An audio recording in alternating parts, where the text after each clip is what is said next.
Naam, Simba wamewasiliana moja kwa moja na mchezaji wa zamani wa Mamelodi Sundowns Peter Shalulile mwenye miaka 32 na Simba wameweka project yao mezani na wamesema wako tayari kumlipa nyota huyo mshahara ili mradi atue ndani ya kikosi cha wekundu wa Msimbazi. Sasa twende tukatazame, je, Simba Sport Club ni dau gani ambalo wamemwekea Peter Shalulile, na je, nini kinaendelea kati ya wekundu wa Msimbazi na Peter Shalulile? Lakini pia nikukumbushe tu, wewe kama ni mgeni na ni mara yako ya kwanza na tuangalia, hakikisha umesubscribe na kubonyeza alama ya kengele, kwani haya na mengine mengi ya kimichezo utayapata hapa Tubone Media. Sasa klabu ya wekundu wa Msimbazi baada ya kuachana na mshambuliaji wao Jonathan Soa wameingia sokoni na kwenda kutafuta mshambuliaji mwingine mwenye uzoefu wa michuano ya kimataifa, na huyu si mwingine ni mchezaji wa zamani wa Mamelodi Sundowns Peter Shalulile, na Simba wameweka project yao mezani na wamesema wako tayari kumlipa nyota huyo mshahara wa dola za Kimarekani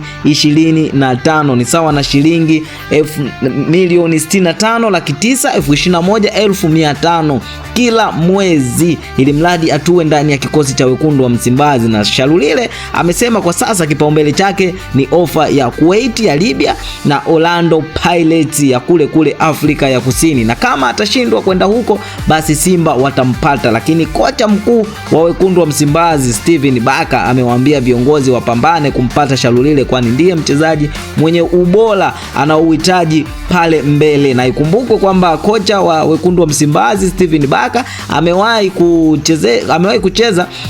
kufundisha moja kati ya klabu kwenye taifa la Afrika ya Kusini na Stellenbosch. Hivyo basi anamfahamu vizuri sana Peter Shalulile, na amewaambia viongozi wa Simba wapambane kumpata, kwani ndiye mchezaji mwenye ubora anaohitaji pale mbele, na kama watamkosa kuna uwezekano mkubwa Simba wakaachana na ishu ya namba 9 wa kigeni, badala yake msimu wa kuendelea kumtumia Elim Panzo kama force namba 9. Sasa Simba Sport Club wana mipango ya kumsajili Peter Shalulile, na hii ni forcing kutoka kwa kocha mkuu wa wekundu wa Msimbazi. Sasa swali, je, ni Simba Sport Club wataweza kumnasa Peter Shalulile? Kwa taarifa hizi zote hakikisha umesubscribe na kubonyeza alama ya kengele. Hii ni Tubone Media, hadi wakati mwingine, bye bye.